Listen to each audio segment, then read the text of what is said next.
اللہ کی مشیت ہوتی تو وہ خود ایسا بندوبست کر سکتا تھا کہ یہ لوگ شرک نہ کرتے۔ تم کو ہم نے ان پر پاسبان مقرر نہیں کیا ہے اور نہ تم ان پر حوالہ دار ہو۔ اور اے ایمان لانے والو، یہ لوگ اللہ کے سوا جن کو پکارتے ہیں انہیں گالیاں نہ دو، کہیں ایسا نہ ہو کہ یہ شرک سے آگے بڑھ کر جہالت کی بنا پر اللہ کو گالیاں دینے لگیں۔ ہم نے تو اسی طرح ہر گروہ کے لیے اس کے عمل کو خوشنما بنا دیا ہے، پھر انہیں اپنے رب ہی کی طرف پلٹ کر آنا ہے، اس وقت وہ انہیں بتا دے گا کہ وہ کیا کرتے رہے ہیں۔ اور جس جانور کو اللہ کا نام لے کر ذبح نہ کیا گیا ہو اس کا گوشت نہ کھاؤ، ایسا کرنا فسق ہے۔ شیاطین اپنے ساتھیوں کے دلوں میں شکوک و اعتراضات القا کرتے ہیں تاکہ وہ تم سے جھگڑا کریں، لیکن اگر تم نے ان کی اطاعت قبول کر لی تو یقیناً تم مشرک ہو۔ اور اسی طرح بہت سے مشرکوں کے لیے ان کے شریکوں نے اپنی اولاد کے قتل کو خوشنما بنا دیا ہے تاکہ ان کو ہلاکت میں مبتلا کریں اور ان پر ان کے دین کو مشتبہ بنا دیں۔ اگر اللہ چاہتا تو یہ ایسا نہ کرتے، لہذا انہیں چھوڑ دو کہ اپنی افطرا پردازیوں میں لگے رہیں۔ یہ مشرک لوگ تمہاری ان باتوں کے جواب میں ضرور کہیں گے کہ اگر اللہ چاہتا تو نہ ہم شرک کرتے اور نہ ہمارے باپ دادا، اور نہ ہم کسی چیز کو حرام ٹھہراتے۔ ایسی ہی باتیں بنا بنا کر ان سے پہلے کے لوگوں نے بھی حق کو جھٹلایا تھا، یہاں تک کہ آخر کار ہمارے عذاب کا مزہ انہوں نے چکھ لیا۔ ان سے کہو کیا تمہارے پاس کوئی علم ہے جسے ہمارے سامنے پیش کر سکو؟ تم تو محض گمان پر چل رہے ہو اور نری قیاس آرائیاں کرتے ہو۔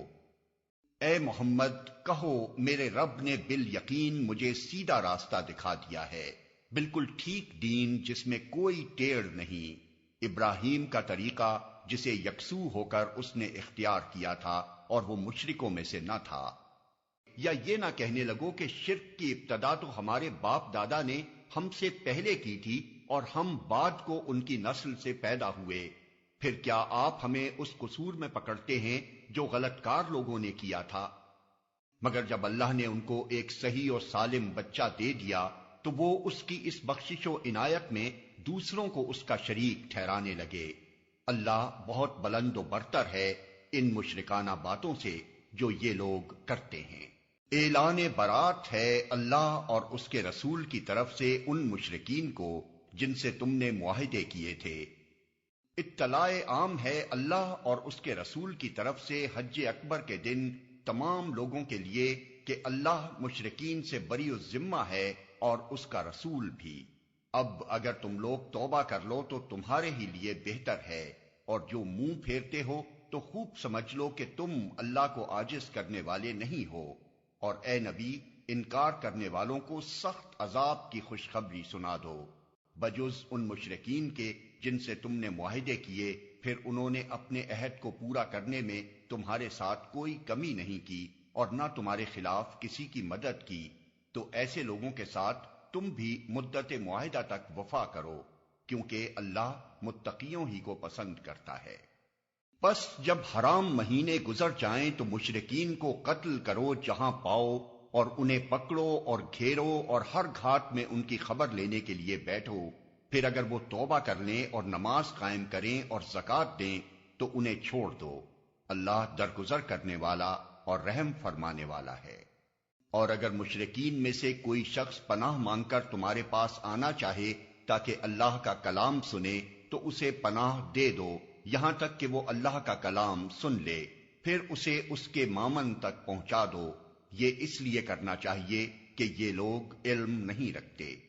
ان مشرکین کے لیے اللہ اور اس کے رسول کے نزدیک کوئی عہد آخر کیسے ہو سکتا ہے بجز ان لوگوں کے جن سے تم نے مسجد حرام کے پاس معاہدہ کیا تھا؟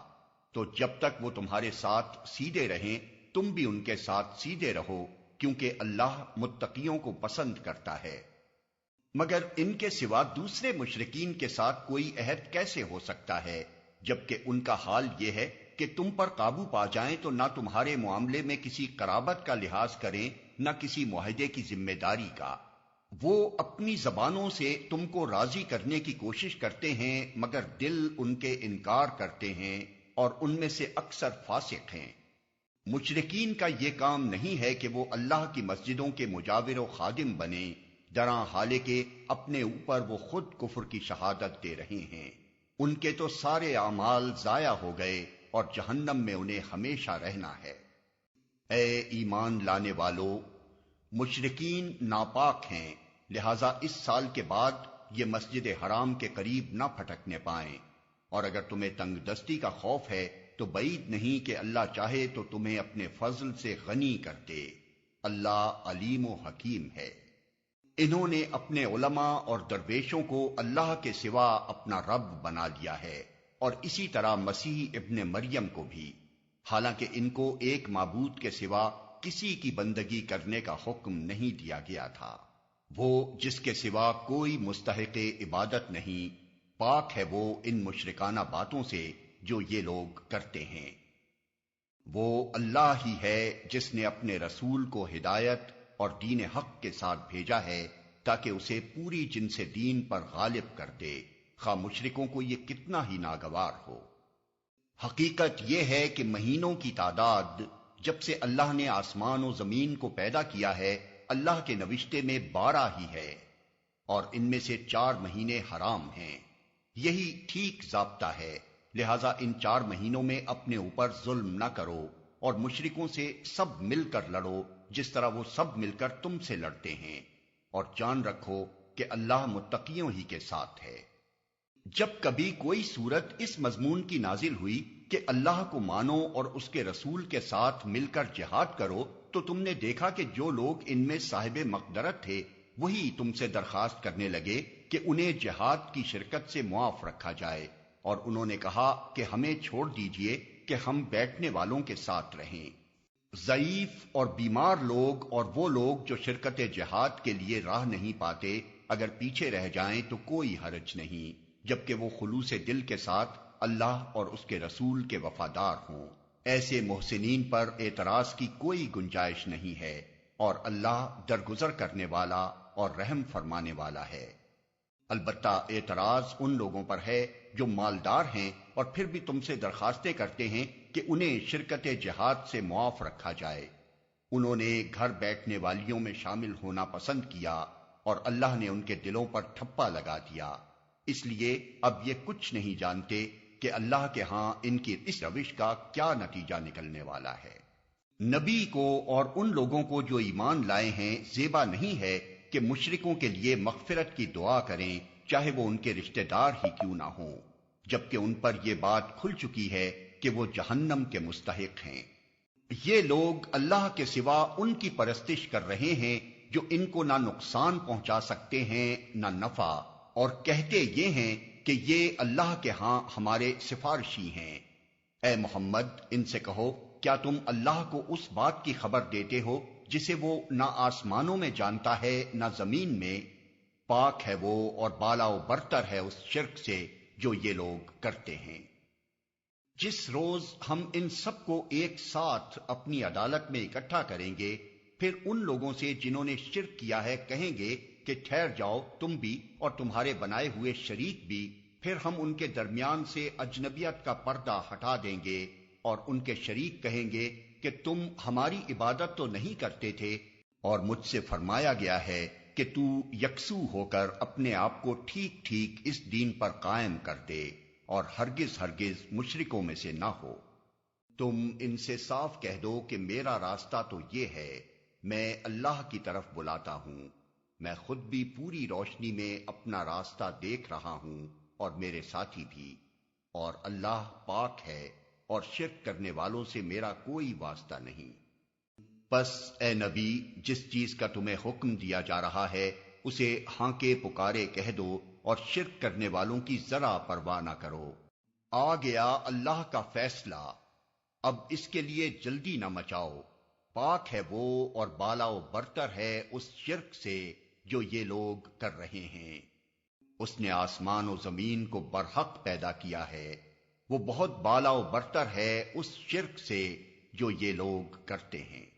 یہ مشرکین کہتے ہیں اگر اللہ چاہتا تو نہ ہم اور نہ ہمارے باپ دادا اس کے سوا کسی اور کی عبادت کرتے اور نہ اس کے حکم کے بغیر کسی چیز کو حرام ٹھہراتے۔ ایسے ہی بہانے ان سے پہلے کے لوگ بھی بناتے رہے ہیں، تو کیا رسولوں پر صاف صاف بات پہنچا دینے کے سوا اور بھی کوئی ذمہ داری ہے؟ اور جب وہ لوگ جنہوں نے دنیا میں شرک کیا تھا اپنے ٹھہرائے ہوئے شریکوں کو دیکھیں گے تو کہیں گے اے پروردگار، یہی ہیں ہمارے وہ شریک جنہیں ہم تجھے چھوڑ کر پکارا کرتے تھے۔ اس پر ان کے وہ معبود انہیں صاف جواب دیں گے کہ تم جھوٹے ہو۔ اس کا زور تو انہی لوگوں پر چلتا ہے جو اس کو اپنا سرپرست بناتے اور اس کے بہکانے سے شرک کرتے ہیں۔ واقعہ یہ ہے کہ ابراہیم اپنی ذات سے ایک پوری امت تھا، اللہ کا مطیع فرمان اور یکسو، وہ کبھی مشرک نہ تھا۔ پھر ہم نے تمہاری طرف یہ وحی بھیجی کہ یکسو ہو کر ابراہیم کے طریقے پر چلو، اور وہ مشرکوں میں سے نہ تھا۔ جو لوگ ایمان لائے اور جو یہودی ہوئے اور سابئی اور نصارا اور مجوس اور جن لوگوں نے شرک کیا، ان سب کے درمیان اللہ قیامت کے روز فیصلہ کر دے گا۔ ہر چیز اللہ کی نظر میں ہے۔ یکسو ہو کر اللہ کے بندے بنو، اس کے ساتھ کسی کو شریک نہ کرو، اور جو کوئی اللہ کے ساتھ شرک کرے تو گویا وہ آسمان سے گر گیا، اب یا تو اسے پرندے اچک لے جائیں گے یا ہوا اس کو ایسی جگہ لے جا کر پھینک دے گی جہاں اس کے چیتھڑے اڑ جائیں گے۔ کھلے اور چھپے کا جاننے والا وہ بالا تر ہے اس شرک سے جو یہ لوگ تجویز کر رہے ہیں۔ زانی نکاح نہ کرے مگر زانیہ کے ساتھ یا مشرکہ کے ساتھ، اور زانیہ کے ساتھ نکاح نہ کرے مگر زانی یا مشرک، اور یہ حرام کر دیا گیا ہے اہل ایمان پر۔ اور وہ کون ہے جو خشکی اور سمندر کی تاریکیوں میں تم کو راستہ دکھاتا ہے، اور کون اپنی رحمت کے آگے ہواؤں کو خوشخبری لے کر بھیجتا ہے؟ کیا اللہ کے ساتھ کوئی دوسرا خدا بھی یہ کام کرتا ہے؟ بہت بالا و برتر ہے اللہ اس شرک سے جو یہ لوگ کرتے ہیں۔ تیرا رب پیدا کرتا ہے جو کچھ چاہتا ہے، اور وہ خود ہی اپنے کام کے لیے جسے چاہتا ہے منتخب کر لیتا ہے۔ یہ انتخاب ان لوگوں کے کرنے کا کام نہیں ہے۔ اللہ پاک ہے اور بہت بالا تر ہے اس شرک سے جو یہ لوگ کرتے ہیں۔ اور ایسا کبھی نہ ہونے پائے کہ اللہ کی آیات جب تم پر نازل ہوں تو کفار تمہیں ان سے باز رکھیں۔ اپنے رب کی طرف دعوت دو اور ہرگز مشرکوں میں شامل نہ ہو۔ جب یہ لوگ کشتی پر سوار ہوتے ہیں تو اپنے دین کو اللہ کے لیے خالص کر کے اس سے دعا مانگتے ہیں، پھر جب وہ انہیں بچا کر خشکی پر لے آتا ہے تو یکا یک یہ شرک کرنے لگتے ہیں۔ قائم ہو جاؤ اس بات پر اللہ کی طرف رجوع کرتے ہوئے اور ڈرو اس سے، اور نماز قائم کرو، اور نہ ہو جاؤ ان مشرکین میں سے۔ لوگوں کا حال یہ ہے کہ جب انہیں کوئی تکلیف پہنچتی ہے تو اپنے رب کی طرف رجوع کر کے اسے پکارتے ہیں، پھر جب وہ کچھ اپنی رحمت کا ذائقہ انہیں چکھا دیتا ہے تو یکا یک ان میں سے کچھ لوگ شرک کرنے لگتے ہیں۔ کیا ہم نے کوئی سند اور دلیل ان پر نازل کی ہے جو شہادت دیتی ہو اس شرک کی صداقت پر جو یہ کر رہے ہیں؟ اللہ ہی ہے جس نے تم کو پیدا کیا، پھر تمہیں رزق دیا، پھر وہ تمہیں موت دیتا ہے، پھر وہ تمہیں زندہ کرے گا۔ کیا تمہارے ٹھہرائے ہوئے شریکوں میں سے کوئی ایسا ہے جو ان میں سے کوئی کام بھی کرتا ہو؟ پاک ہے وہ اور بہت بالا و برتر ہے اس شرک سے جو یہ لوگ کرتے ہیں۔ اے نبی، ان سے کہو زمین میں چل پھر کر دیکھو پہلے گزرے ہوئے لوگوں کا کیا انجام ہو چکا ہے، ان میں سے اکثر مشرک ہی تھے۔ یاد کرو جب لقمان اپنے بیٹے کو نصیحت کر رہا تھا تو اس نے کہا، بیٹا خدا کے ساتھ کسی کو شریک نہ کرنا، حق یہ ہے کہ شرک بہت بڑا ظلم ہے۔ اس بار امانت کو اٹھانے کا لازمی نتیجہ یہ ہے کہ اللہ منافق مردوں اور عورتوں اور مشرک مردوں اور عورتوں کو سزا دے اور مومن مردوں اور عورتوں کی توبہ قبول کرے۔ اللہ درگزر فرمانے والا اور رحیم ہے۔ اے نبی، ان مشرکین سے کہو کہ پکار دیکھو اپنے ان معبودوں کو جنہیں تم اللہ کے سوا اپنا معبود سمجھے بیٹھے ہو۔ وہ نہ آسمانوں میں کسی ذرہ برابر چیز کے مالک ہیں نہ زمین میں، وہ آسمان و زمین کی ملکیت میں شریک بھی نہیں ہیں، ان میں سے کوئی اللہ کا مددگار بھی نہیں ہے۔